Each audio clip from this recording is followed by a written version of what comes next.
কিছু কিছু গল্পের শেষটা যে এতটা কষ্টের, এই গল্পটা না শুনলে কখনোই বুঝবে না। তো পুরো গল্পটি শুনুন।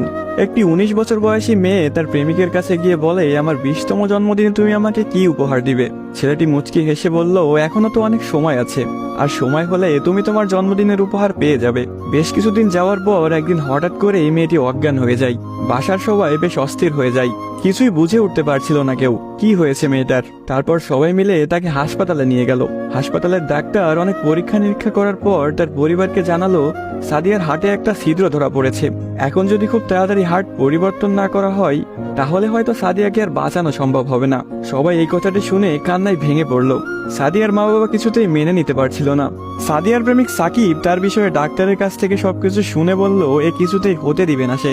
তারপর সাকিব মেয়েটির রুমে গেল, দেখলো তার ভালোবাসার মানুষটি বিছানায় শুয়ে আছে। সাকিবের কাছে যেতে এই মেয়েটি বলল, সাকিব, আমি মনে হয় আর বাঁচবো না। সাদিয়ার চোখের পানি মুছে দিয়ে সাকিব বলল, কে বলেছে তুমি বাঁচবে না? তুমি খুব শীঘ্রই ভালো হয়ে যাবে। মেয়েটি বলল, তুমি কি করে জানলে? ডাক্তার তো বলেছে আমার হার্টে একটা ছিদ্র ধরা পড়েছে, আর আমাকে বাঁচানো সম্ভব না। ধুর পাগলি, তোমার কিছুই হবে না, দেখো তুমি ভালো হয়ে যাবে। এভাবেই বেশ কিছুদিন যাওয়ার পর সাদিয়া সম্পূর্ণ সুস্থ হয়ে যায় এবং বাসায় ফিরে যায়।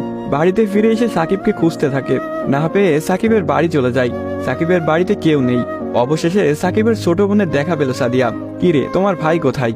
সাকিবের বোন কোনো কথা না বলে হাতের ইশারা করে সাকিবের রুমটা দেখিয়ে বলে উঠল, টেবিলের উপরে আপনার জন্য একটা চিরকুট রাখা আছে। সাদিয়া কথাটি শুনে রুমে গিয়ে চিরকুট হাতে নিয়ে পড়তে শুরু করলো।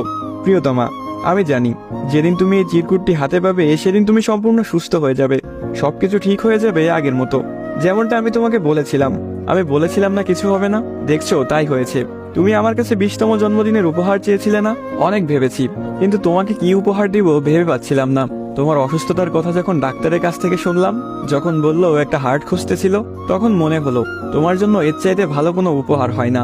আমার হার্টটাই ছিল তোমার জন্য শ্রেষ্ঠ উপহার, যা আমি তোমাকে দিয়ে গেলাম। মন খারাপ করো না, আমি আকাশের ওই উপর থেকে তোমাকে সব সময় দেখব।